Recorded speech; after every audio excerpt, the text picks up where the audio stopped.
अस्सलाम वालेकुम दोस्तों, अगर आपने भी ऑस्ट्रेलियन पैट्स रखे हुए हैं तो आपको ये प्रॉब्लम ज़रूर पेश आती होगी कि आपकी जो फीमेल है वो मटकी की तरफ जाती ही नहीं है। आपने मटकियाँ भी लगाई हैं लेकिन वो मटकी के अंदर बैठती नहीं है, उसकी तरफ जाती ही नहीं है। तो आपको कैसे ये प्रॉब्लम को सोल्व कर सकते हैं, आपको बताऊंगा कि कैसे आप इन प्रॉब्लम को सोल्व कर सकते हैं और आपके बर्ड्स क्यों मटकी वगैरह में नहीं जाते हैं। दोस्तों, वीडियो को शुरू करने से पहले अगर आप ये वीडियो पहली मरतबा देख रहे हैं तो चैनल को सब्सक्राइब जरूर कर दें और कमेंट में अपनी राय का इज़हार जरूर दीजिए करें। चलते हैं, बिना देर की वीडियो को स्टार्ट करते हैं। सबसे पहले नंबर पर जो आप लोग गलती करते होंगे ये है कि बर्ड्स जब तक मुकम्मल एज में ना हो, जब तक वो मटकी वगैरह को सिलेक्ट नहीं करता है, जब वो पट्ठा हो तो वो कैसे अपनी मटकी वगैरह की तरफ जाएगा। बहुत से भाई लोग क्या करते हैं, वो पट्ठे खरीद के ले आते हैं, उन्हें मालूम नहीं होता कि अडल्ट और पट्ठे में क्या फ़र्क होता है, इसलिए वो पट्ठे लेकर आ जाते हैं और मटकी को साथ में लगा देते हैं और सोचते हैं कि 2 या 3 दिन के बाद हमारे पास ब्रीड आ जाएगी। दोस्तों, जिस वक्त शुरू में मैंने भी बर्ड रखे तो मैं भी ये सोचता था यार मटकी लगा दो और 1 हफ्ते बाद ब्रीड आ जाएगी, लेकिन मैं गलत था और बहुत ज़्यादा तजर्बा हासिल करने के बाद मुझे मालूम हुआ कि ये ऐसा बिल्कुल नहीं होता। जब तक बर्ड्स अडल्ट ना हो जाए तो उन्हें मटकियाँ नहीं प्रोवाइड करनी चाहिए। अगर आपके पास भी बर्ड्स हैं और मटकी को सिलेक्ट नहीं कर रहे हैं तो आप सबसे पहले देखें क्या वो अडल्ट हैं। दूसरे नंबर पर आप उन्हें सॉफ्ट फूड डेली दिया करें। सॉफ्ट फूड अगर आप डेली प्रोवाइड नहीं करते हैं तो तब भी वो मटकियों की तरफ नहीं आते हैं, क्योंकि अगर वो अपनी नेचुरल खुराक को नहीं पाएंगे तो वो किस तरह ब्रीड करेंगे, किस तरह मेटिंग करेंगे। क्योंकि अगर उन्हें ये मालूम होगा कि यार हमें यहाँ पर मुकम्मल तौर पे डाइट नहीं मिल रही है तो वो कभी भी मटकी की तरफ नहीं आएंगे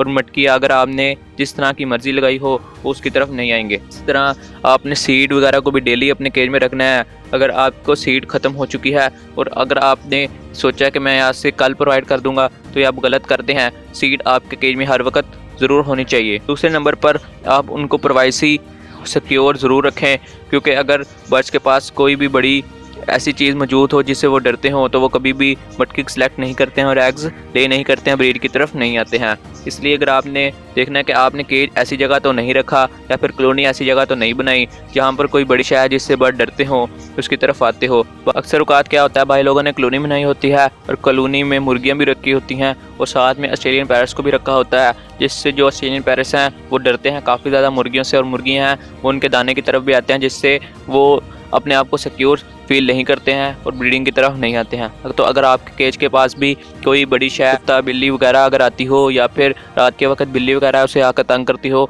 तो वो उस सूरत में भी ब्रीड नहीं करते हैं। अगर आप ये गलती करते हैं तो आपने ये गलती सोल्व कर लेनी है। दोस्तों, चौथे नंबर पर हमने उनकी लोकेशन भी नहीं चेंज करनी होती। अक्सर औकात भाई लोगों ने सुबह बर्ड के केज को कहाँ पर रखा होता है, रात के वक्त कहाँ पर रखा होता है, जिससे बर्ड्स उनसे वो एक लोकेशन में नहीं रहते हैं, उनका इन्वायरमेंट चेंज होता रहता है, जिसकी वजह से वो ब्रीड की तरफ नहीं आते हैं।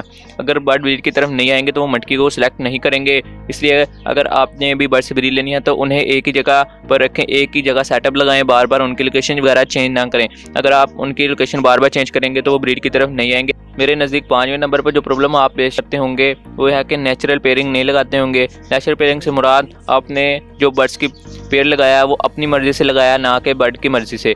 अगर आप बर्ड का पेयर अपनी मर्ज़ी से लगाएंगे तो तब भी वो पेयर तो लगा लेंगे लेकिन अच्छी तरह ब्रीड नहीं करेंगे और मटकी वगैरह को भी अच्छी तरह सेलेक्ट नहीं करेंगे। नेचुरल पेयर होना बहुत ज़्यादा ज़रूरी है या फिर पेयर होना ज़रूरी है। अक्सर औकात बर्ड का पेयर भी नहीं लगा होता और भाई लोग एक मेल को एक फीमेल को उसके अंदर छोड़ देते हैं अलग केज में ताकि वो ब्रीड करे, लेकिन वो पेयर नहीं लगा होता जिसकी वजह से वो ब्रीडिंग की तरफ भी नहीं आता है। अगर आपके बर्ड का पेयर भी नहीं लगा होगा तो वो ब्रीडिंग की तरफ नहीं आएगा, मटकी वगैरह को सिलेक्ट नहीं करेगा। अगर आप चाहते हैं कि हमें कैसे मालूम हो कि हमारे बर्ड का पेयर लगा हुआ है कि नहीं और हमने अपने बर्ड को कॉलोनी में रखा हुआ है, तो आप क्या कर सकते हैं, आपने अब एक फ़ीमेल जिसने एग्स ले किए हो या फिर वो मटकी को सिलेक्ट करी हो या फिर वो मेल जिसको आपको लगे कि यार इसने इसके साथ पेयर बनाया है हमें कैसे पता लगे, उस मेल को एक जाली के अंदर लगा कर कॉलोनी में रख दें।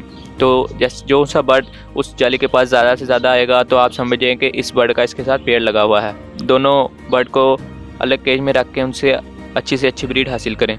नेचुरल पेयर अगर आप लगाते हैं तो आपके पास एग की क्वांटिटी भी इंक्रीज़ होगी और जल्द से जल्द ब्रीड आएगी। छठे नंबर पर बहुत से भाई लोग गलती करते हैं कि मटकी बहुत ही कम तादाद में लगाते हैं। अगर उन्होंने एक पेयर रखा है तो वो एक ही मटकी लगाते हैं। तो इसलिए अगर आपने अपने ऑस्ट्रेलियन पैट्स रखे हैं तो ज़्यादा मटकी लगाएं ताकि बर्ड अपनी मर्ज़ी से मटकी सेलेक्ट करे। अक्सर औकात क्या होता है, वो एक मटकी को सिलेक्ट करती है लेकिन वहाँ पर उससे पसंद नहीं आती या फिर वहाँ पर उसे डर लगता है तो वो दोबारा उस मटकी की तरफ जाती ही नहीं है। इसलिए अगर आपने मटकी लगाई है तो उसे सही तरीके से लगाएं और ऐसी जगह पे लगाएं जहाँ पर कोई कीड़ा मकोड़ा या फिर कोई छिपकली वगैरह ना आती हो और वो उससे ना डरे और अपनी मर्ज़ी से मटकी को सिलेक्ट करे और ज़्यादा से ज़्यादा जल्दी मटकी की तरफ आए। दोस्तों अगर आपने एक पेयर रखा है तो 2 मटकी अपने केज में रखें, इससे बर्ड्स खुद ब खुद अपनी मर्ज़ी से मटकी को सिलेक्ट करेगा और जल्द से जल्द ब्रीड की तरफ आएगा। दोस्तों ये छोटी सी रीज़न्स थी जिनकी वजह से जो फीमेल हैं वो मटकी सेलेक्ट नहीं करती हैं। अगर आप इनमें से कोई गलती करते हैं तो आज से आपने ये गलती नहीं करनी है। दोस्तों मैं उम्मीद करता हूँ आपको वीडियो भी पसंद आई होगी। अगर आपको वीडियो पसंद आई है तो चैनल को सब्सक्राइब ज़रूर कर दें।